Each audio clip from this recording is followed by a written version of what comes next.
और एकादशी की इतनी महिमा क्यों है, कैसे बढ़ गई इतनी महिमा कि 11 के समान तो और किसी देवता की भी महिमा नहीं है, किसी तीर्थ की इतनी महिमा नहीं है। युधिष्ठिर पूछ रहे हैं भगवान द्वारकानाथ श्री कृष्ण से।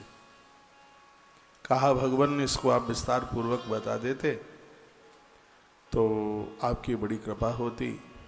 एक बार फिर मैं निवेदन कर दूं, सुबह भी मैंने बोला है, आज का दिन मेरे लिए बड़ा पावन है। 3 मई आज मेरी कथाओं के लगातार इस प्रवाह को 28 वर्ष पूरे हो गए हैं और 29 में प्रवेश हो गए।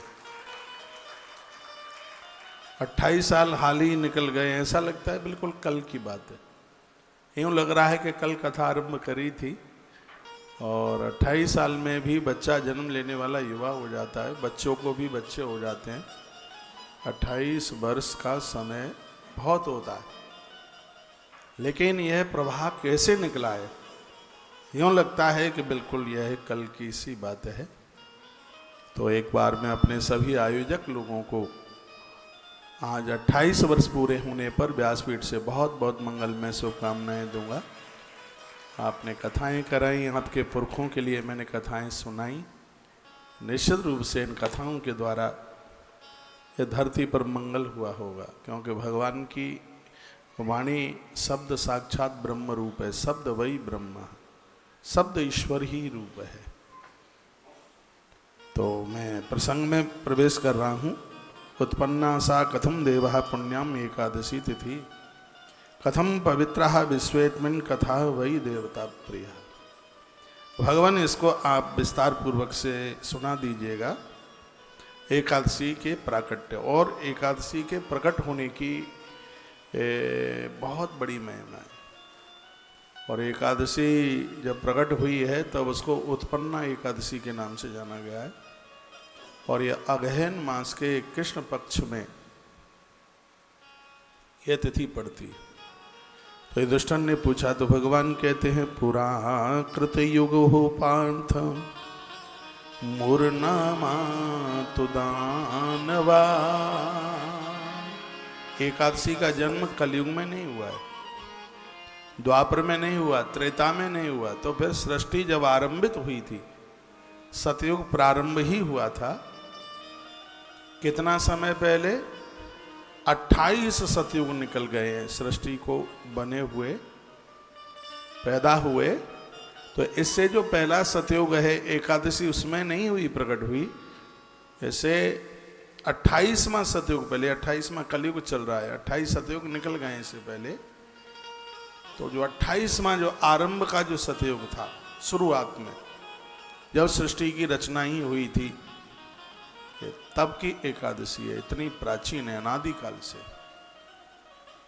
तो पुरा कृत युगे पार्थ मूर्नामा तो दानवा। हे राजन, एक मुर नाम का निशाचर हुआ था, राक्षस, अत्यद्भुतो महारौद्र सर्वदेव भयंकरा। वो सभी देवताओं के ऊपर भारी था, अराद्र रूप था उसका। उसके चेहरे पर कभी मुस्कुराहट नहीं आती। और भगवान श्री कृष्ण कहते हैं कि जो कभी मुस्कुरा नहीं सकते हैं वो मनुष्य होकर के भी दानव है। इसलिए मुस्कुराते रहिए, हंसते रहिए। देवताओं के चेहरे पर मुस्कुराहट होती है। जिन लोगों के हृदय में छल नहीं, कपट नहीं, बेईमानता नहीं, ऐसे लोगों के चेहरे पर मुस्कुराहट होती है, जो हृदय के बिल्कुल साफ होते हैं, जिन्हें कोई गम नहीं होता, जिन्हें कोई टेंशन नहीं होता, उनके चेहरे पर मुस्कुराहट होती है। एक बार हंस के बताइए। भगवान कहते हैं, युधिष्ठिर, जो निशाचर वृत्ति के साथ जीवन जी रहे हैं वो कहाँ मुस्कुरा सकते हैं। इसका हमेशा रौद्र रूप होता था। देवताओं के ऊपर भी वर्णन किया गया, महारौद्र सर्वदेव भयंकर। देवताओं के साथ इसका रौद्र रूप था। उनके साथ दुश्मनी करता था, ये उनसे युद्ध करता था। निवेदन करना चाहूँगा, सत्कर्म को जो दुष्कर्म खत्म करना चाहते हैं, जिन लोगों के दुष्कर्म हैं वो सत्कर्म को समाप्त करते हैं, भगवान श्री कृष्ण के वाक्य में उसी को राक्षस कहा गया। गोस्वामी जी ने अपनी भाषा में वर्णन किया है, मान ही मातु पिता नहीं देवा, मान नहीं मातु पिता नहीं देवा, साधुन सन कर वही सेवा, साधुन सन कर वही सेवा, जिनके यह चरण भवानी सो जाने होने से चर सम प्राणी, जिनके चरण भवानी सो जाने होने से चर सम प्राणी, सो जाने होने से चर सम प्राणी। जो माता पिता को, देवी देवताओं को, ईश्वर को, भगवतीय सत्ता को जो मानते नहीं है, भगवान शंकर कहते हैं महादेवी वो राक्षस हैं, वह निशाचर हैं। तो ये राक्षस ये ऐसा ही था। इसने देवताओं को भारी परेशान किया है। देवता भारी परेशान, देन्द्रोपनिज तस्मीन सर्वदेवांस तथा नृप। हे राजन, इंद्र सभी देवताओं को लेकर ब्रह्मा जी के पास पहुंचे और कहा कि सब लोग भारी परेशान हैं, कुछ कीजिए, कल्याण कीजिए। ब्रह्मा जी ने कहा मैं तो कुछ कर नहीं सकता, इसलिए सब लोग भगवान महादेव के पास पहुंचे। सगरे देवता इकट्ठे हो गए। जो मुर नाम के दैत्य से परेशान थे वो सब भगवान शंकर के पास पहुंचे और इंद्रेण कथितम सर्वा ईश्वर साप चाग्रतः, देवराज इंद्र ने हाथ जोड़कर भगवान महादेव को कहा कि स्वर्ग लोक परिभ्रष्टा विचरन्ति महीतले। देवता स्वर्ग से अलग हो गए। मुर नाम के दैत्य ने सब अपने कुछ कब्जे में कर लिया है। सुमेरु के पहाड़ों में देवता जाकर के छिप गए हैं। इसलिए महादेव अपना त्रिशूल उठाओ और हमारी रक्षा करो कैसे भी। मुर नाम के दैत्य ने हमें बहुत परेशान कर रखा है। भगवान शंकर ने कहा तो मैं तो कुछ कर नहीं पाऊंगा, फिर तुम ऐसा कर लो कि तुम नारायण के पास चले जाओ। भगवान नारायण के पास जाइए। तो भगवान शंकर ने सभी देवताओं को भगवान नारायण के पास पहुंचा दिया।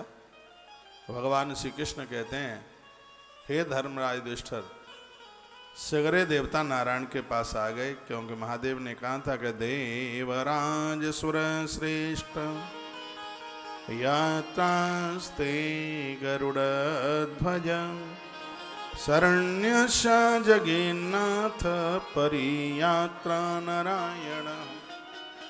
हे इंद्र, नारायण का दरबार एक ऐसा दरबार है जहां पहुंच करके हर मनोकामना को पूरा होते हुए देखता है, चाहे इंसान हो चाहे देवता। मैंने कितनी बार कहा है कि आप अपने घर में एक देवालय बनाइए, सुंदर सा भगवान का मंदिर, भले ही छोटा क्यों ना हो। छोटा सा मंदिर बनाएंगे, बामे तुमको बिठाएंगे। छोटा सा मंदिर बनाएंगे, बामे तुमको बिठाएंगे।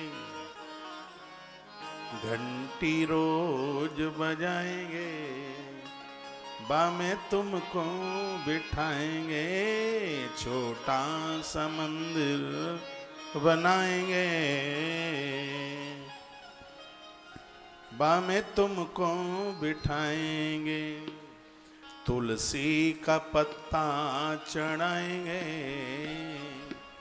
बामे तुमको बिठाएंगे। छोटा सा मंदिर बनाएंगे, बामे तुमको बिठाएंगे, चवरा भी तुम पे ढुलाएंगे,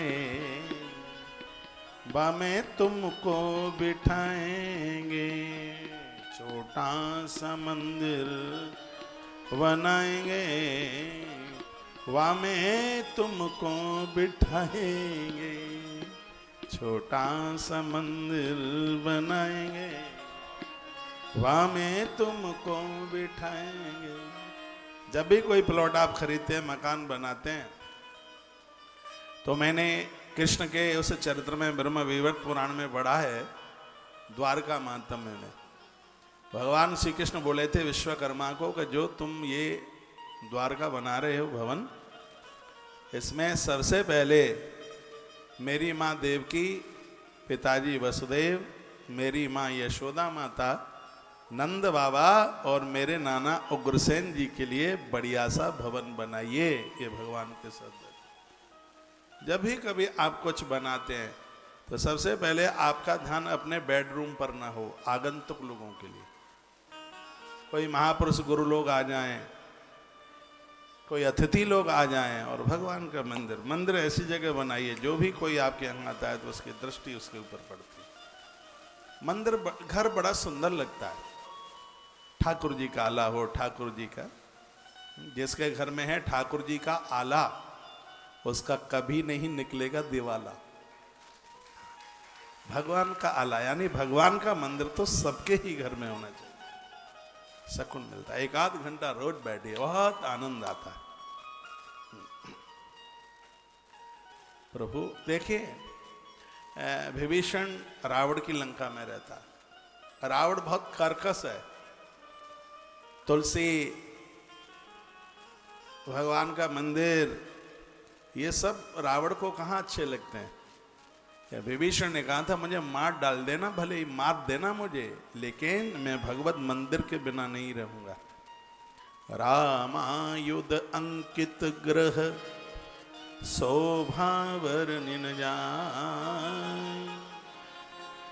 राम भवन था उसके मंदिर का नाम, विभीषण के का, और राम राम सब दीवालों पर लिखा था। नव तुलसी के वृंदतः, तुलसी के पेड़ लगाए हुए थे, देखे हरिस कपिरान। हनुमान जी प्रसन्न हो गए देख करके। जिनके घर में भगवत नाम उच्चारण होता है, हनुमान जी अपनी गदा लेकर के खड़े हो जाते हैं उस जगह पर। घर में मंदिर हो। बड़ी अद्भुत बात कही है। भगवान शंकर कहते हैं कि नारायण को प्रणाम करने से 10 अश्वमेध यज्ञ करने का तो फल मिलता है। 10 अश्वमेध ग्रंथों में वर्णन है। एक बार भगवान नारायण को प्रणाम करने से उसकी इतनी बड़ी फलश्रुति है। परसों के दिन में आपके बीच में इस बात का मैं निवेदन भी कर रहा था।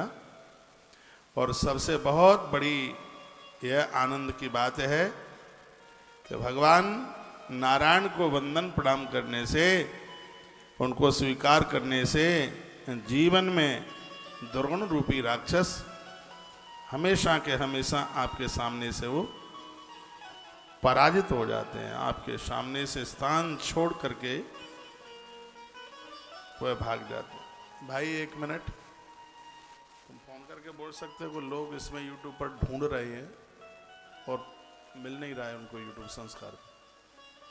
तो 4 बजे कथा हमारी लाइव चल रही है तो हमारा ही होना चाहिए ना उसके मुख्य प्लेट के ऊपर। प्रवीण नहीं है, कहाँ है? एक बार बोल दो, लोग परेशान हो रहे हैं। मुझे ही नहीं मिल रहा तो और किसी को कैसे मिल जाएगा प्रोग्राम।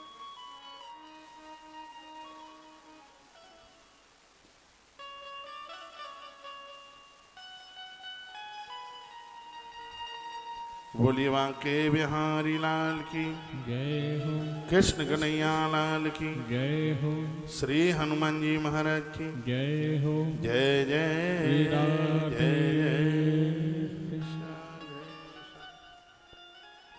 तो भगवान नारायण के पास जाइए तो तत्र गच्छ सुर श्रेष्ठ सबई रक्षां विदास्यति ईश्वरस्य वचः श्रुत्वा देवराजो महामति। इंद्र ने सभी देवताओं को अपने संग लिया वो सब के सब क्षीर सागर में भगवान नारायण के पास पहुंच गए। जल मध्य प्रसुप्तम तम दृष्ट्वा देवम गदाधरम, भगवान जल के मध्य में रहते हैं, इसलिए तो जल को गंधा करने के लिए नहीं कहा गया है। जल को गंधा करने से जलोधर जैसे रोग होते हैं। जल तो साक्षात नारायण रूप है। जल को स्वच्छ रहने दें, जल को पवित्र रहने दें, जल में मलमूत्र का विसर्जन न करें, जल की श्रेष्ठता और पवित्रता को बना रहने दें। तो जल मध्य प्रसुप्तम तम दृष्ट्वा देवम गदाधरम कृतांजलि पटो भूत्वा इंद्र स्तोत्र मुदैरयत। देवराज इंद्र ने बड़े सुंदर स्तोत्र से भगवान नारायण की आराधना करी। ओम नमो देव देवेश देवदानव वंदिता दैत्यारे पुंडरीकाक्षात्रायिनो मधुसूदन। ये स्तोत्र बड़ा अद्भुत है, भगवान की स्तुति का स्तोत्र है। देवराज इंद्र ने कहा, सभी के प्राण रक्षक है प्रभु परमात्मा, हम जन आपको वंदन प्रणाम करते हैं, आप हमारा प्रणाम स्वीकार करें। और कई श्लोकों में इस स्तोत्र का वर्णन किया गया है। तब भगवान नारायण बोले, कीदृशम, आप यह बताइए। इंद्रस्य वचनम श्रुत्वा विष्णुर्वचनम अब्रवीत। देवराज इंद्र के शब्दों को सुन करके तब भगवान नारायण बोले। भगवान नारायण ने कहा, बताइए आप कैसे आए हैं। कहा, भगवान धरती पर एक बहुत बड़ा राक्षस जिसका नाम मुर नाम का दैत्य है, और उसने सबकी नाक में नकेल डाल रखी है, सबको उसने बहुत ज़्यादा परेशान कर रखा है। इसलिए आपसे हमारी प्रार्थना है कि आप हमारी रक्षा कीजिए। उस दानव के सामने तो सबका जीना ही बड़ा मुश्किल हो रहा है। तब भगवान ने कहा, कीदृशो दानवः शक्र किम रूपम कीदृशम बलः। हे इंद्र, यह बताइए कैसा बल है उसके पास में, कहाँ से आया है, वो किसका पुत्र है, उसके बारे में जानकारी मिले। क्वच स्थानम तस दुष्टस्य किम वीरम, क्या पराक्रम है उसका, क्या पराक्रम, किम वरम तस दुष्टस्य, क्या उसने वरदान प्राप्त किए। ममाख्याय महामते, उसके आख्यान, उसके बारे में हमें बताइए। इंद्र वाच, इंद्र ने कहा, पूर्व भवुव देवेश ब्रह्म वंश समुद्भव। बहुत प्राचीन बात है। ताल जंगस्तु, ताल जंग नाम के राक्षस का बेटा नामनाच अत्यग्रोपी महासुर, जो बड़ा बलवान है। तस पुत्रो विख्यातो मुर नामेत दानव, इसका बाप भी बड़ा बलवान रहा है और उसी का ये बेटा है, मुर नाम का दैत्य है। अत्युत्कटो महावीरो देवता नाम भयंकर, सगरे देवताओं ने इकट्ठे होकर इसके साथ युद्ध किया, लेकिन इसको अभी तक जीत नहीं पाए। तो पुरी चंद्रावती नामना तत्कृष्णाने बसत्यसौ। मृत्युलोक में एक पुरी है जिसका नाम है चंद्रावती, और वहीं का ये जन्मा हुआ। निर्जता देवता सर्वासुर तेन विवासित, इसने सभी देवताओं को बिल्कुल खदेड़ दिया है। देवता बड़े परेशान है। इंद्रोपरोपतस्तेन, मेरी भी गद्दी चली गई है। इस समय इंद्रासन इंद्र गद्दी से बिल्कुल बोल दिया, इस जगह पे लगना चाहिए ना अपने।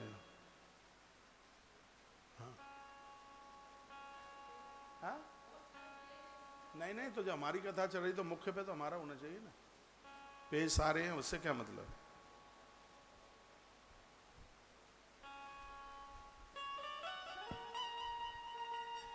चलो हो गया, चलो धन्यवाद।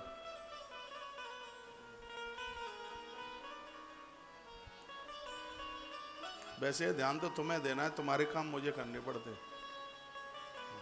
चालू है। बोली बांके बिहारी लाल की, श्री हनुमान जी महाराज की जय जय श्री जय राधे श्याम। ये कथा बहुत प्यारी है, इसको सुन लीजिएगा।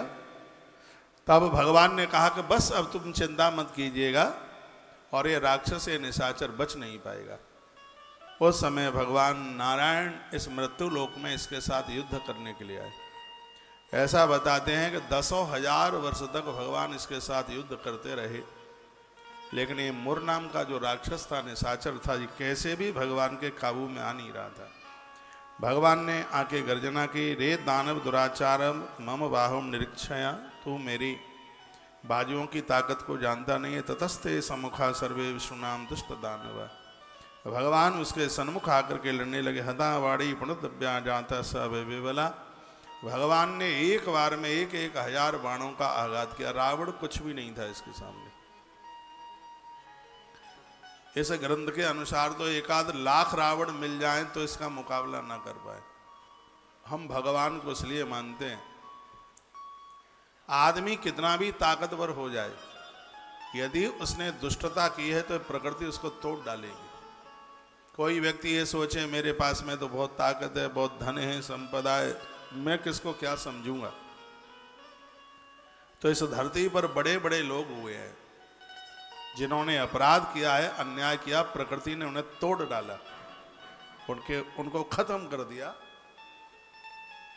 उनके पास कुछ भी नहीं रहने दिया। ईश्वर को यदि देने में देर नहीं लगती है तो उसको सब समेटने में भी बिल्कुल देर नहीं लगती। ईश्वर ने कृपा करी है कि हम यहाँ आए हैं तो हम उस प्रकार से जीवन जिएं जो शास्त्र हमें जीवन जीने की बात करते हैं। कहते हैं वायु युद्ध कृतम तेन दिव्यम वर्ष सहस्रगम। हजारों वर्ष व्यतीत हो गए। भगवान ने मल्ल युद्ध इसके साथ में किया। विष्णु चिंताम प्रमंशा नष्टा सर्वाश देवता। देवताओं को इसने नष्ट किया। भगवान भी थकान, क्यों, भगवान तो अजय हैं, वो पराजित हो ही नहीं सकते। भगवान पराजित नहीं हो सकते, अजय है वो। सीता माई ने भी कहा था जीत को सके अजय रघुराई। भगवान अजय, अजय नाम है उनका, अजय यानी उनको कोई परास्त नहीं कर सकता। तो थोड़ी देर के लिए निशाचर भगवान के सामने से भागा, पलायित होकर के भागा। तो भगवान को मौका मिला और मेरे प्रभु भी दौड़ते दौड़ते बद्रीनाथ क्षेत्र में चले गए। बद्री विशाल तो बड़ा अद्भुत है, आप गए होंगे, ना गए हों तो जरूर जाइएगा, बहुत विशेष है। अग्नि देवता ने यहाँ तप किया और बहुत लंबे समय तक अग्नि देव ने बद्रीनाथ में तप किया। भगवान नारायण ने प्रसन्न होकर वरदान दिया, कहा बोलिए क्या चाहते हो। कहा भगवान आपकी सेवा मिल जाए। तो भगवान ने कहा इस पहाड़ी के नीचे बैठ जाओ, जहाँ पानी गिर रहा है नीचे आप बैठ जाइए, क्योंकि यहाँ लोग मेरे दर्शन करने के लिए आएंगे। पानी बहुत ठंडा है, नीचे बैठ करके उस जल को गर्म करते रहिए। जहाँ तप्त कुंड का पानी निकल रहा है वहीं अग्निदेव। अब आपने वो जगह नहीं देखी होगी, एक पत्थर ऊपर रखा रहता है और जैसे उस पत्थर को उठाते हैं तो बड़ी बबलिंग है उस पानी में, बहुत ज़्यादा। आप उंगली उसमें लगा दें तो हजार हजार छाले एक संग पड़ जाए उंगली में, इतना गर्म पानी। वही पानी जब उस तप्त कुंड में चल के आता है, पहले तो उस कुंड में प्रवेश करने में बड़ी दिक्कत है, और यदि उसमें आप घुस गए हैं कुंड में तो उसमें से बिल्कुल निकलने का मन नहीं करता। पुरुष और स्त्री दोनों के अलग अलग कुंड हैं। जो पानी जो खौलता है ये दोनों कुंडों के बीच में, उसके ऊपर एक छोटा सा गुमटी बनी है, हल्का सा मंदिर बना है, उसी में पत्थर रखा हुआ है। वहाँ एक महात्मा हर समय रहता है कि इसको कोई देखे नहीं। हमें उसी महात्मा ने दिखाया था, बोले कि अग्निदेव यहाँ तप कर रहे हैं, बिल्कुल एकदम इतनी जोर से खौल रहा है पानी। और उन्होंने ये कथा हमें सुनाई जो हम आपको बता रहे हैं। वो कहते हैं अग्निदेव को भगवान ने सेवा दे दी। अग्निदेवता ने यहाँ तप किया तो भगवान बोले कि मेरे भगत यहाँ दर्शन करने के लिए आएंगे, पानी यहाँ बहुत ज़्यादा ठंडा है, इसलिए इस जल को तुम गर्म करते रहिएगा। तप्त कुंड की भारी महिमा है। आप कपड़े में चावल बांध करके उसमें ऐसे डाल दें, चावल उबल जाता है उसमें। ऐसा बताते हैं कि तप्त कुंड में स्नान करने से शरीर के संपूर्ण चर्म रोग समाप्त हो जाते हैं। ऐसे स्थान को ये ऐसा वरदान मिला है और रोज पानी उसका निकलता रहता है। बड़े आनंद की बात है कि रोज वो साफ होता रहता है वो पानी, उसको वहाँ रोका नहीं जाता। और रोज हजारों श्रद्धालु लोग वहाँ तप्त कुंड में रोज स्नान करते हैं। तो ऐसी जगह है जो कि बड़ी सिद्ध है। भगवान बद्री विशाल नारद कुंड से प्रकट हुए। भगवान तो अनादिकाल से हैं। बद्री विशाल महात्म्य में वर्णन आता है कि एक मिनट में सुना दूं, ये कथा 1.5-2 मिनट की कथा है, मैं सुनाई देता हूं। क्या है? एक बार देवर्षि नारद जी घूमते घूमते क्षीर सागर पहुंच गए। उन्होंने कहा भगवान आप तप कीजिए। भगवान महादेव मृत्यु लोक में तप करते हैं। केदार खंड उन्होंने अद्भुत कर दिया तपस्या के द्वारा, और भगवान तप के बिना तो कुछ भी नहीं है, इसलिए आप तप करें जाके। तो नारायण ने पूछा सिरादे कौन सी जगह पर मैं तपस्या के लिए जाऊं? तो कह दिया कि आप केदारनाथ जाइए। ये पहाड़ों की धरती है, जो पर्वत हैं, ये तपस्या के लिए बहुत ज़्यादा विशेष है। तो भगवान क्षीर सागर से मृत्युलोक आए तो वो हरिद्वार में आके प्रकट हुए। गंगा जी में से ऊपर निकल के आए। गंगा जी में से नारायण जैसे ही ऊपर चल करके आए हैं, और भगवान जिस जगह पर बैठे प्रकट होकर, उसी को आज हरि की पौड़ी के नाम से जाना जाता है। भगवान नीचे से वहीं आए थे निकल के। इसका नाम हरिद्वार इसीलिए ही तो है कि नीचे से भगवान मृत्यु लोक में तपस्या करने के लिए जा रहे थे, तो हरिद्वार नाम इसका है कि भगवान नीचे से यहीं द्वार खुला था प्रभु का। यही नई नई कथाएं सुन लीजिए। यहीं दरवाजा खुला था। क्षीर सागर से भगवान आए तो कपाट यहाँ खुल गया, दरवाजा खुल गया आने के लिए, इसलिए इसका नाम हरिद्वार हो गया। आज भी 12 वर्ष के बाद अमृत कलश में से जो अमृत डाला गया, कुंभ घड़ा जो सागर मंथन से निकला था, उसमें से अमृत की बूंदें डाली गई, वो इसी जगह पर डाली गई थी जहां भगवान नारायण क्षीर सागर से ऊपर आए। यही वो है स्थान है। यहाँ से भगवान थोड़ा आगे चले तो ऋषियों ने भगवान की बहुत स्तुति करी, और महात्माओं ने ईश्वर को एक नाम दिया जिसका नाम है ऋषिकेश। भगवान का जहाँ नाम ऋषिकेश हुआ है, वो हरिद्वार से 20-22 किलोमीटर जगह आगे है। यहाँ भगवान का नाम ऋषिकेश हुआ। भगवान शिव ने जब जहर पिया तो विष इतना चढ़ गया था, और भगवान विष पी करके जहाँ जिस जगह आए, ऋषिकेश के पास ही वो जगह है जहाँ महादेव का कंठ नीला हो गया, और आज भी वो स्थान है, उसको नीलकंठ के नाम से जानते हैं। नीलकंठ। यहां से फिर भगवान आगे चले। ऋषिकेश से प्रभु का आगे चलना हुआ है। भगवान ने एक जगह पर बैठ करके यज्ञ किया। उस स्थान को देवप्रयाग के नाम से जानते हैं। याग मीन्स यजन करना, यज्ञ करना। प्रभु ने यजन किया, बहुत बड़ा यज्ञ किया, और इसको देवप्रयाग के नाम से जानते हैं। उससे पहले एक जगह पड़ती है श्रीनगर। देवप्रयाग से थोड़ा पहले है श्रीनगर।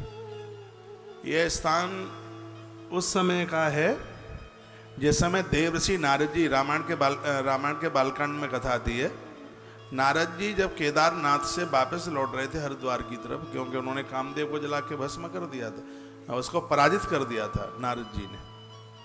तो वो जब वो वापस आ रहे थे तो भगवान ने, अहंकार आ गया था नारद जी को कि मैंने कामदेव को जीत लिया। तो भगवान ने रास्ते में एक नगर बना दिया था, और वहाँ के राजा बना दिए थे शीलनिधि। उनकी एक बेटी तैयार कर दी थी जिसका नाम था विश्वमोहिनी। विश्वमोहिनी ताश कुमारी। तो ये वही जगह है जिसको आज श्रीनगर के नाम से जानते हैं। ये वही विश्वमोहिनी का वो स्थान। ये उत्तराखंड के रास्ते में ये सब जगह मिलती है। काशी जो अपना है ना, वाराणसी काशी, ये छिप करके हिमालय की उत्तराखंड की यात्रा के लिए निकला। काशी तीर्थ यात्रा करते हैं, बड़े आनंद की बात है। काशी भी केदारनाथ का, बद्रीनाथ का दर्शन करने के लिए तीर्थ गया, और देवताओं ने जहां पर काशी को पहचान लिया, अरे ये तो काशी है, और जहां पर काशी छिप करके बैठे हुए थे उसी को आज गुप्त काशी के नाम से, हाँ गुप्त काशी है, बड़ा अद्भुत स्थान है। उत्तर काशी, गुप्त काशी, ये बड़ी अच्छी जगह है। हिमालय का नजारा बहुत अद्भुत है, बहुत प्यारा है। उत्तर काशी में तो धृतराष्ट्र वगैरह देवी भागवत में, अब ये तब पता लग, अब कोई ये कहे कि हमने तो ये पढ़ा ही नहीं। अब जानकारी तो जो जहां जितना चल लेगा उसको वही जानकारी होगी। देवी भागवत में इस उत्तर काशी का वर्णन है कि जहां पर धृतराष्ट्र ने अपने अंतिम समय में अपने प्राण वहीं तो छोड़ दिए थे। उत्तर काशी में इनका अंत का जो समय है वो वहीं निकला था उत्तर उत्तर काशी इतनी रमणीक है, अब तो मैं इन सब चीजों में ज्यादा ही फंस गया हूं। नहीं तो उत्तर काशी में मैंने एक ऐसी जगह ढूंढ ली थी और मैंने सोचा था कि जब मुझे कहीं कभी लापता होना है तो यहीं ले। अब हमने ये भी बात बता दी है? ऐसी जगह जहां जिंदगी के उत्तर मिल जाते हैं। मैं कभी ढूंढने से ना मिलूं तो और ज्यादा जगह मन ढूंढना, उत्तर काशी चले आना। उत्तर काशी बहुत बढ़िया है, बहुत अच्छी जगह है जहां जीवन के उत्तर मिलते हैं। और भगवान नारायण ने अपने चरणों से इस स्थान को बड़ा आह्लादित कर दिया।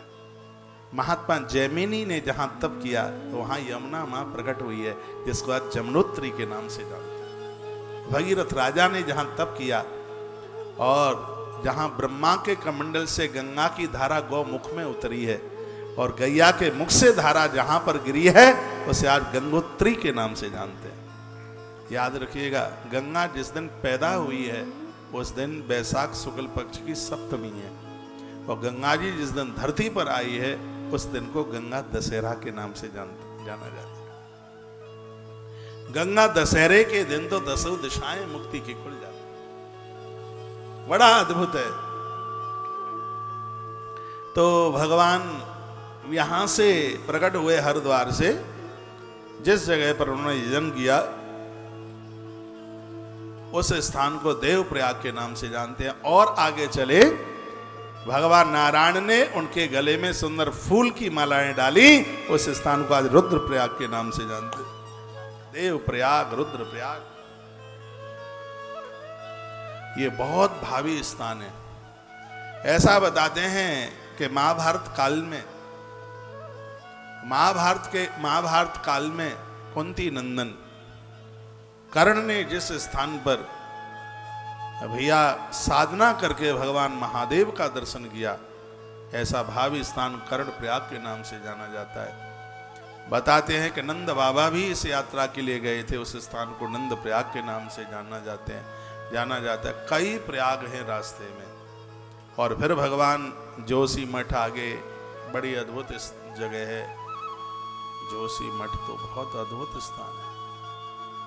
ऐसा बताते हैं कि जब मंदिर बंद हो जाता है बिल्कुल, तो बद्रीनाथ भगवान की पूजा फिर जोशी मठ में ही आकर के होती है।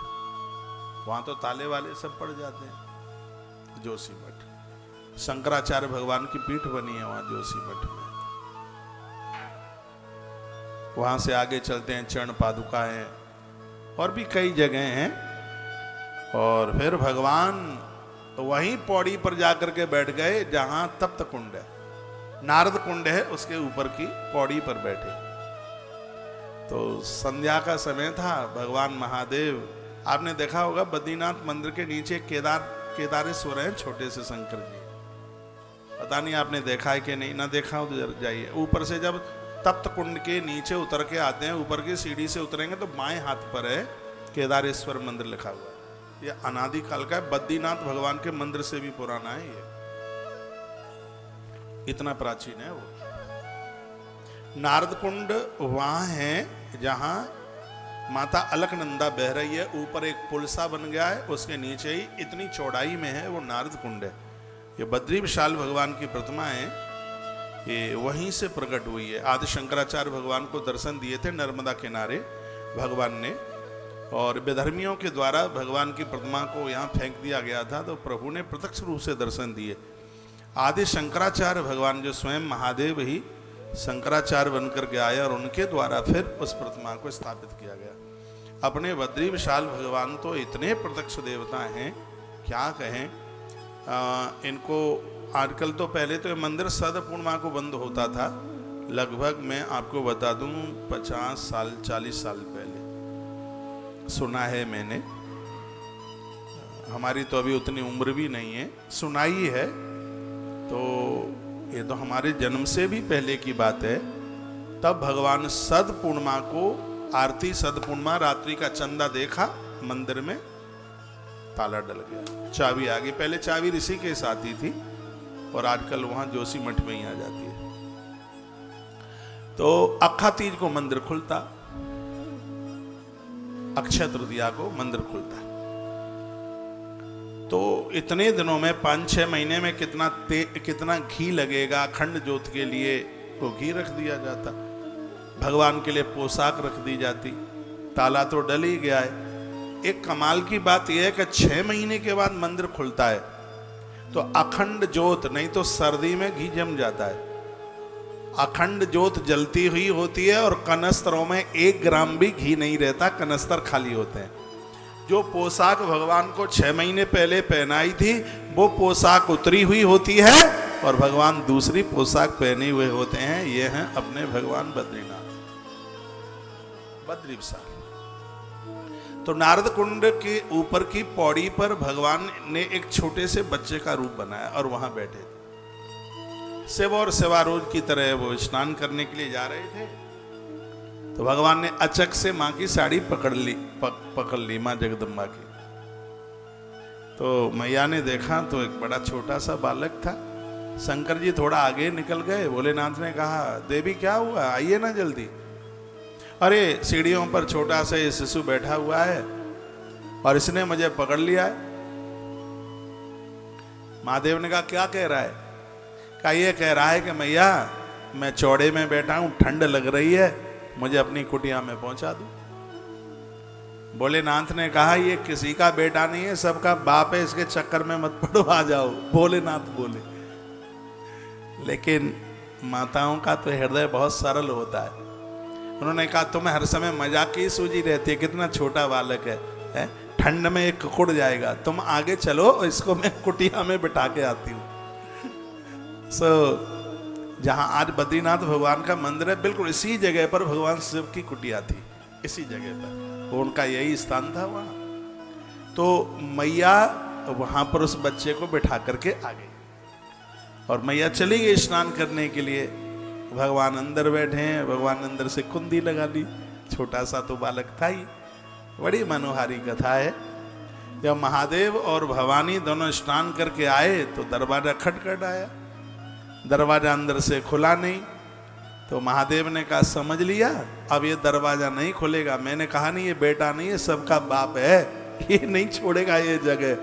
तब अंदर से आवाज आई, कहा, प्रभु आप ऐसा कर लो, इस पहाड़ के पीछे चले जाओ, आप वहां रहना कुछ समय के लिए, मुझे यहाँ तप करना है, ये जगह मुझे आप मांगे दे दो। क्योंकि जिस जगह पर भगवान शिव रहे हैं वो स्थान साधारण नहीं हो सकता। ये वही जगह है जहां भगवान महादेव ने कामदेव को जला करके राख कर दिया था। अति पावन स्थान है ये। जब शिवती सर नैन उघारा, चितवत काम भयउ जरे छारा। उनकी आंख खुलते ही कामदेव जल के राख हुआ। जहां किसी साधक ने साधना की है वह स्थान अपने आप में बहुत पावन हो जाता है, बहुत उसमें शक्ति। हम तीर्थों में भजन में इतना मन क्यों लगता है, इतना घर में नहीं लगता। आप कभी भी आजमा के देख लीजिए। आप वृंदावन में हैं, आप कहेंगे घर में काम धाम ज्यादा होते हैं, आपके पास ना हो एक रत्ती का भी काम, तो भी घर में भजन में इतना मन नहीं लगता जितना कि तीर्थ में पहुंच करके जहां भजन में इतना मन लगता है। हाँ। मैंने भी देखा है, मैं आप लोगों के घर में आता हूं, जाता हूं, शहरों में, गांवों में, कहीं भी, तो हमारी पूजा पाठ वहां उतनी नहीं हो पाती जितना कि यहां आकर के हो जाती है। यहां मन लगता ही है। तीर्थ की यह महिमा है, तीर्थ की यह विशेषता है। तो इस स्थान पर भगवान महादेव ने तप किया था और भगवान नारायण वहीं बैठ गए समाधिस्थ होकर के। तो वहां पर बर्फ भारी जोर से गिर रही थी, क्योंकि वहां तो बर्फ गिरती ही है।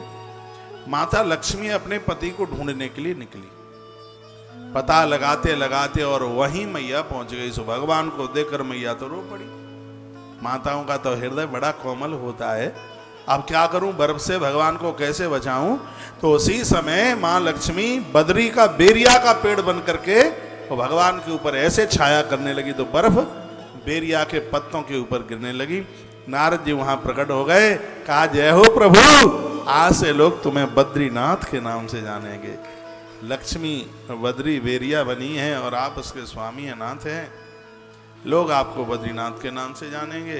इन्हीं बद्रीनाथ की तपस्या अग्निदेव ने करी।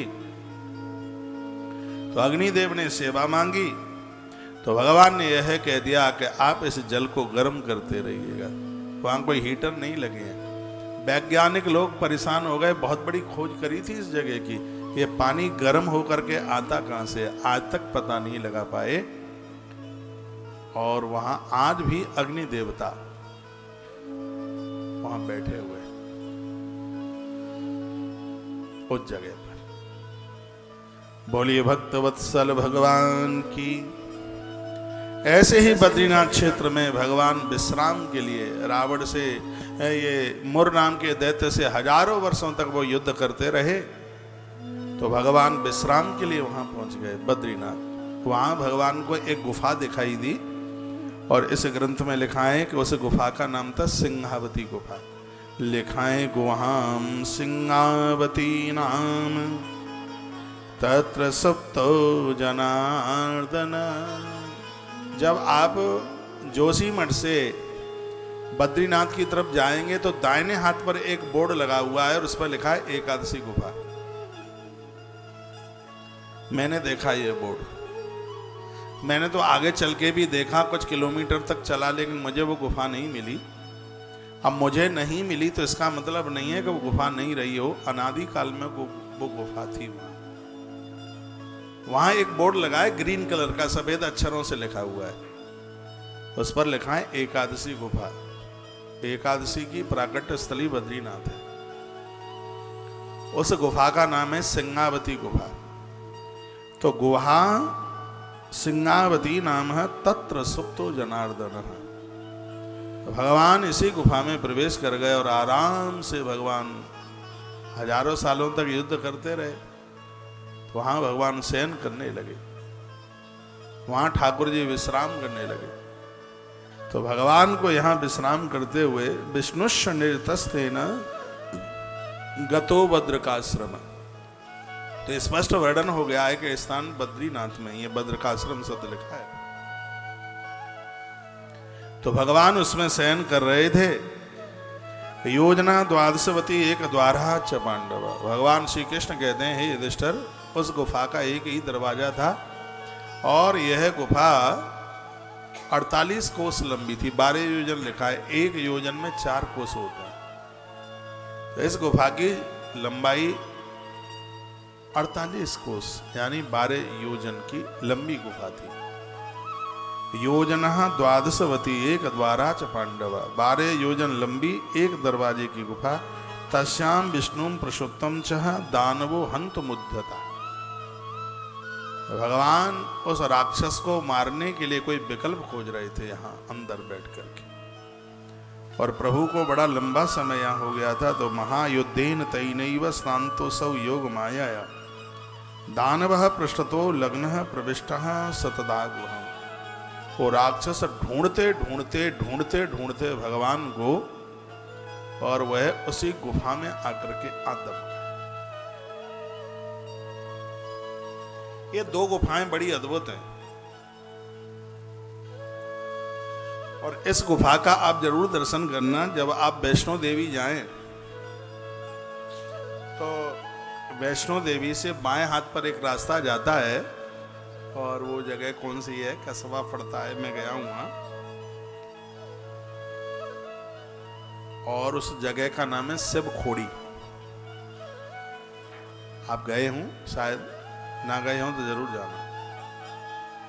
जिस समय भगवान भस्मासुर को वरदान दिए थे, कहा तू जिसके सिर पर हाथ रख देगा वही भस्म हो जाएगा। तो भस्मासुर ने कहा तुम्हारे ऊपर ही तो मैं इसको देखूंगा कि वरदान असली है कि नकली है, तुम्हारे ही सिर के ऊपर हाथ रखूं पहले। तो भस्मासुर महादेव के सिर के ऊपर हाथ रखने के लिए भागा। तो भगवान महादेव जिस गुफा में घुस गए, प्रवेश कर गए, उसी का नाम शिव खोड़ी है। शिव खोड़ी से स्वर्ग का रास्ता जाता है। सिंहावती गुफा जहां एकादशी मां प्रकट हुई है, वहां से भी स्वर्ग का रास्ता जाता है। एक वो गुफा है जहां नारायण छिप गए थे और एक वो गुफा है जहां महादेव छिप गए थे। तो महादेव जहां छिपे उसका नाम है शिव खोड़ी, और नारायण जिस जगह पर छिपे थे बद्रीनाथ में, उसका नाम है सिंहावती। दोनों ही गुफाएं अद्भुत हैं। ये बद्रीनाथ की भी गुफा शाश्वत है। तुलसी तपोवन मठ में इसी गुफा का निर्माण करने के लिए जा रहे हैं, सिंगावती गुफा। इस गुफा में माता एकादशी का दर्शन होगा। इसको उसी ढंग से बना रहे हैं जो अनादि काल में, क्योंकि मेरे सामने ये पद्म पुराण रखा हुआ है, इसमें इस गुफा के बारे में बताया गया है, इसकी महिमा बताई गई है, इसकी लंबाई चौड़ाई बताई गई है, जगह का नाम बताया ही गया है। जब लोग श्री वृंदावन आएंगे तो उस समय वो इस एकादशी गुफा का दर्शन जरूर करेंगे। कुछ ऐसी नई सी होनी चाहिए, प्राचीन होनी चाहिए, हमारे ग्रंथों में जिसके प्रमाण मिलते हैं, तो लोग यहाँ जाके दर्शन करेंगे, ग्यारस के दर्शन करेंगे, एकादशी गुफा का दर्शन होगा। इसको यहाँ मठ पे बना रहे हैं। ये तो जगह इतनी बढ़िया है, दुनिया की ऐसी कोई सड़क नहीं है जिसका रास्ता यहाँ से ना गया हो। ये तो इतना डेवलपमेंट हो गया है, जेवर के एयरपोर्ट का यहाँ से 40 मिनट हद करके लगता है। हमारी गाड़ी में तो लगता भी नहीं है 40 मिनट, इतना नज़दीक है। और एशिया का सबसे बड़ा एयरपोर्ट बन रहा है। अगली साल देखना वृंदावन का डेवलपमेंट, यहाँ जमीनें नहीं मिलेंगी, कोई सवाल ही नहीं उठता। मेरी आंखों के देखते देखते 1 रुपए की चीज यहाँ 70 रुपए की हो गई है, अभी इसी कोरोना काल में। आपने कभी मेरे मुंह से एक बात सुनी हो इस कोरोना काल में, लोहा सरिया 10-20 रुपया किलो बढ़ेंगे, लेकिन ये जमीन इतनी बढ़ जाएगी कि खरीदना मुश्किल हो जाएगा। और उस पैटर्न के ऊपर हमने काम किया। गौ माता के लिए जमीनें लेते रहे, पैसा नहीं था, जमीनें इतनी सस्ती मिल रही थी, पैसा था ही नहीं, सेवाएं इतनी चल रही थी। जो जमीन हमने अपने गौशाला पर 30 लाख रुपया बीघा, 24 लाख रुपया, 25 लाख रुपया बीघा, यहाँ एक बीघा में लगभग 3000 गज होता है, बड़ा बीघा है यहाँ का। वह जमीन 1.5 करोड़ रुपया, 2 करोड़ रुपया बीघा के हिसाब से साल 1.5 साल में पैसे बढ़ गए हैं। इतना पैसा, इतना डेवलपमेंट हुआ है। 6 लाइन की तो सड़क बन रही है इधर। पूरा ब्रज 84 कोस का जो मंडल है योगी सरकार में, इसको इतना बढ़िया इसका डेवलपमेंट किया जा रहा है। आदमी ने अपनी गाड़ी पर बैठा नहीं कि पूरा 84 कोस सुबह से शाम तक करके आ गया, नहीं। इस तरीके की व्यवस्था पूरा का पूरा इस ब्रज मंडल को ऐसा सजाया जा रहा है। आने वाले समय में तो वृंदावन बहुत ऊपर, सरकार का ध्यान है इसके ऊपर। यूपी में बाबा की सरकार है। हाँ, ये कोई पक्षपात नहीं है, धर्म के लिए काम होना चाहिए। यहाँ पूरी दुनिया आती है, पूरा पर्यटक यहाँ आता है। पहले के वृंदावन में और आज के वृंदावन में बहुत अंतर आ गया है। हमने अपने विद्यार्थी काल में 2 मिनट में बांके बिहारी जी के दर्शन किए, और हम ये कहते थे कि दुनिया में ऐसा कोई मंदिर नहीं है जो बांके बिहारी जी से पहले दर्शन दे दे। ये हमने बहुत बार ये बोला, गए नहीं कि दर्शन हुआ नहीं। लेकिन आज इस कोरोना के बाद में बांके बिहारी मंदिर पर भी 4-4 घंटे की लाइन लग जाती है। कॉरिडोर बन रहा है, आने वाले समय में तो यहाँ बहुत कुछ बढ़िया हो जाएगा, बहुत अच्छा हो जाएगा। वृंदावन इतना महंगा होने वाला है, आप कोरे कागज पर लिख लेना, एक रात्रि के लिए कमरा 10,000 रुपए में मिलेगा नहीं। आदमी सुबह आएगा, शाम को से वापस जाना पड़ेगा, यहाँ जगह नहीं मिलेगी। इसी बात को दृष्टिकोण में रखते हुए तुलसीवन आश्रम ने ये आश्रम 1000 कमरे से शुरू किया है, लेकिन ये चलते चलते इसकी संख्या 5000 पर पहुंच जाएगी, ये मुझे लगता है। 1000 से तो शुरुआत है इसकी, पूरी दुनिया यहाँ होगी। जो लोग कहेंगे हमें जगह नहीं मिलेगी, उनको तुलसी तपोवन मठ। मैं तो 50 साल आगे की मेरा भेजा सोचता, और जो मैं सोचता रहा हूँ वो आगे हो रहा है, बिल्कुल सब पूरा आगे। अब आश्रम कहता है महाराज जी आप ठीक कह रहे थे, बिल्कुल ठीक कह रहे थे, हम तो कह रहे, हमें तो सब यही लगता था कि महाराज जी कर क्या रहे हैं, कोरोना की साल है, बिल्कुल कोई व्यवस्थाएं नहीं है। मैंने कहा मेरे माथे में जो प्रेरणा देता है वो भगवान देता है, ये सब प्रभु की प्रेरणा से ही है। आज तुलसी तपोवन गौशाला 210 बीघे में उसका निर्माण, और वृंदावन जैसी धरती पर लोग अवाक रह जाते हैं वहां देख करके। जो इतना बड़ा कार्य हुआ है वो, और आनंद की बात यह है कि 1-1 इंच जमीन गौ माता के नाम है। गौ माता के नाम है, पर यहाँ की मालकिन गैया मैया है, यहाँ की अधिष्ठात्री गैया मैया है। हम तो कुछ संकल्प लेने को जाते हैं, कुछ करने को जाते हैं, तो मैं मैया से आज्ञा लेता हूँ और मुझे अंदर से आवाज आती है कि मैया ने अनुमति दे दी है, और काम ऐसे हो जाता है, हाल ही हो जाता है। मैंने जमदग्नि की कामधेनु को पढ़ा है, विश्वामित्र जी परास्त हो गए थे। मैंने गुरुदेव वशिष्ठ, वो सहस्रबाहु अर्जुन परास्त हो गया था वहां जमदग्नि की कामधेनु के सामने। गुरुदेव वशिष्ठ की कामधेनु के सामने विश्वामित्र परास्त हो गए थे। ये महात्माओं के पास में कामधेनु गाय थी और उस गाय को हमने पढ़ा। तो मैं निवेदन कर रहा था, आप गौशाला जाते हैं, इधर से जाएंगे तो दाहिने हाथ पर बड़ी सी बिल्डिंग बन रही है, 7 मंजिला, उसके कई ब्लॉक बन गए, 1004 कमरे हैं इसमें। संकल्प तो 500 का ही था, 500 कमरे बना देंगे। और आनंद की बात यह है कि भक्तों से हमने लगभग 350 ही कमरे लिए हैं इसमें, ज्यादा लिए भी नहीं है। सब भक्तों के ही इसमें बना देंगे तो जो हमसे जुड़े हुए हैं फिर वो कहाँ रहेंगे? तो कमरे वाले कहेंगे हमारा कमरा एक कार्ड देखो, तो फिर जो हमसे पूरी दुनिया जुड़ी है फिर उनके लिए कमरे फिर कहाँ से आएंगे? जो हमारे गो अक्षयवृत्ति के मेंबर हैं, जो पूरे साल भर डोनेशन देते हैं, हमारी कथाएं कराई हैं, चलो ठीक है कमरा नहीं बना है तो हैं तो आश्रम के ही मेंबर, तो उसके लिए हमने एक इतनी बड़ी व्यवस्था करके रखी है, इतने कमरे खाली करके रखे हैं। यहाँ आने वाला व्यक्ति कभी उसके मन में ये ना आवे कि महाराज जी से दीक्षा लेने के बाद तो हम पछता रहे हैं। मेरा स्वभाव जीवन में कभी ऐसा नहीं होगा। मेरा चेला तो पक्का होता है, उसको कहीं भटकने की जरूरत ही नहीं पड़ती, वो संतुष्ट होता है। वो यहाँ आता है, दिन में 4 बार भी मिलने का मन करता है तो मुझसे 4 बार नहीं, वो 5 बार मिलता है दिन में। मेरे देहली पर कोई सिक्योरिटी नहीं होती, कोई रोकने वाला नहीं होता, वो मैं ही बोल देता हूँ यहाँ से आता हूँ बस 5 मिनट, बस थोड़ा बाथरूम जाना है, पानी पीना है, बस इतनी देर के लिए मुझे मौका दे दो, उसके बाद में मैं फिर सबसे मिलता ही रहता हूँ। जो ये आश्रम यह बन रहा है, देखो यहीं सत्संग और यहीं भोजन और यहीं भजन, यहीं रहने की व्यवस्था, सब कुछ वहीं है। और यहाँ कोई पुलिस का बैरियर नहीं है, ऐसी जगह पर है ये। वृंदावन की सबसे महंगी जमीन पर यह आश्रम बन रहा है। 6 लाइन बन रही है, काम चालू हो गया है, टीवी पर अभी आप देख रहे हैं। यहाँ से किलोमीटर है बस, यही तो पुल पार करते। जैसे दिल्ली एक्सप्रेस, यमुना एक्सप्रेस से आप वृंदावन की तरफ उतर के आते हैं। और जब ये जेवर का एयरपोर्ट चालू हो जाएगा तो आप देश के किसी भी कोने में रह रहे हैं, जैसे आपको अपनी दुकान पर जाने में जितना टाइम लगता है उतना समय आपको वृंदावन में आने में लगेगा। इतना नजदीक, सब जगह से इतना नजदीक यह वृंदावन आने वाले समय में हो जाए।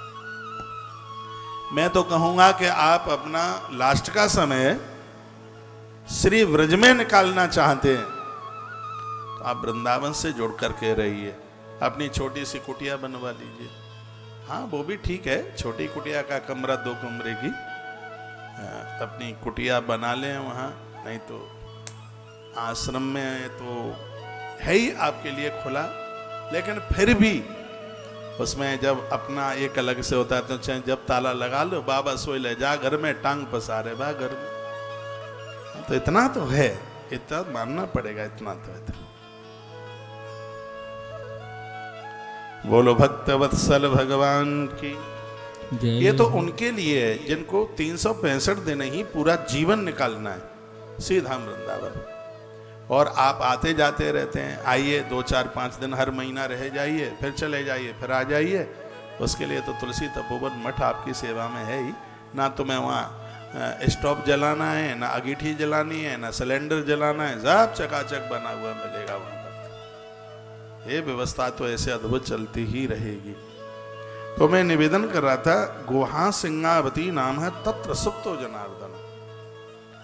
तो इस सिंगावती नाम की गुफा में भगवान जाकर के शयन कर रहे थे। और इतने में वो है महायुद्धेन तेनैव, वो युद्ध द्वंद करने के लिए वह राक्षस मुर नाम का दैत्य यहाँ आदम का पुरुषोत्तम तत्र तम दृष्ट्वा दानव हर्षमागता, भगवान को सोते हुए देख करके वह बड़ा प्रसन्न हो गया, भारी खुश हो गया वह। और दृष्ट इत्थम निजताम मत्ता प्रमिष्टम संज्ञा।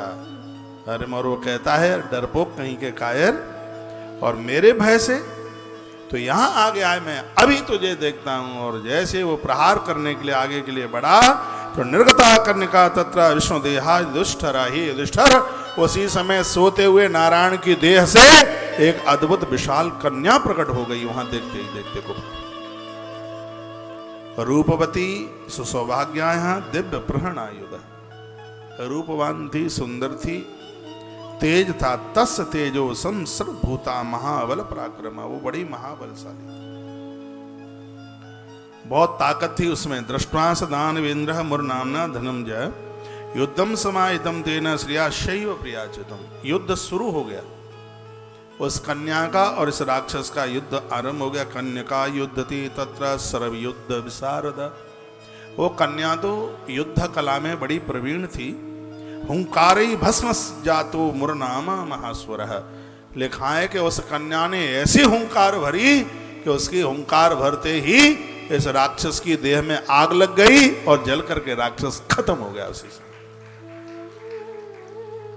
निहते दानवे तस्मस्तत्र देवस्तमुद्यता पतितम दानवम दृष्ट्वा ततो विस्मयाम आगता। देवता आकाश से दुंदुभियां फूलों की वृष्टि कर रहे थे। केनायम च हतो रौद्रो हित गुरु मम सत्रवा अत्यंतम च कृतम कर्म मम कारुण्य कृतम। भगवान ने कहा कि मेरे से अत्यंत उग्र शत्रु को किसने मारा। मेरे भगवान जब जागे उस गुफा में तो कहने लगे कि मेरे इस दुश्मन को किसने मारा। उसने इस अत्यंत उग्र कर्म का करके मेरे ऊपर बड़ी करुणा की है। मेरे इस शत्रु को जिसने मारा है उसको मुंह मांगा वरदान दूंगा, और उससे प्रिय मुझे इस लोक परलोक में कोई भी नहीं होगा जिसने मेरे शत्रु को मारा है। ये भगवान कहने लगे उस गुफा में। प्रभु ने कहा केनायम चहतो रुद्रा यज्ञुरु मम शत्रवा अत्युग्रम च कृतम कर्म ममा कारुण्य कृतम। उसके ऊपर मेरी भारी करुणा होगी जिसने इस शत्रु को मारा है, वो मेरे सामने प्रकट हो जाए। जिसने इसको मारा है वो मेरे सामने आ जावे। तब कन्या ने कहा, उसने देवताओं गंधर्व यक्ष और राक्षस इंद्र सबको जिसने भगा दिया। हे हरि, आप सोए हुए थे और मैंने आपकी देह से जन्म लिया है। मैं आपके शरीर से प्रकट हुई हूं और इस दुष्ट को मैंने समाप्त कर दिया है, मैंने खत्म कर दिया है। ऐसा वह कन्या बोली। त्वत्प्रसादात् भू स्वामिनता दैत्यो माहर्ता। यह आपके प्रसाद से, आपकी कृपा से मैंने इसको समाप्त कर दिया। भगवान बोले आनंदम त्रसलोकेशो मुनिया देवता गड़ा। हे देवी, तुमने मुनि देवताओं को, संपूर्ण त्रिलोकी को तुमने आनंद दिया है। ब्रूहि हृदय मय्यम तुम यत्ते मन सरोचते। मेरे मानस में हमेशा तुम्हारा स्थान होगा। ददामी चन संदेह हो यस सुरेरपि दुर्लभम। तुम्हारा दर्शन करना मनीषियों के लिए भी दुर्लभ होगा। तुम मेरी देह से प्रकट हुई हो और मैं तुमको बोलना चाहूंगा। मेरी देह से तुम प्रकट हुई हो और मैं 10 इंद्रिय और 11वां मन, ये तुम्हारे स्मरण मात्र से जीव अपने कब्जे में कर लेगा। तुम्हारे सिर्फ नाम उच्चारण मात्र से। इसलिए लोग तुम्हें एकादशी के नाम से जानेंगे, 11 के नाम से जानेंगे। भगवान बोले तुम इसमें ताली ज्यादा नहीं बजा दी कुछ आपने। इसमें तुम किसी भी प्रकार का बिल्कुल भी संदेह ना करें। मैं तुम्हें वरदान देने के लिए खड़ा हूं और तुम हमसे कोई वरदान मांग लीजिए। तुम्हें क्या वरदान में चाहिए। बगल में देखिए कोई सो तो नहीं रहे। इतनी सुंदर कथा चल रही है और इस कथा में भी आप सो जाएंगे तो फिर मुझे बताइए, फिर आप जगेंगे कब? और वैसे भी संध्या का समय है, सावधानी हटी और नहीं तो फिर दुर्घटना घटी।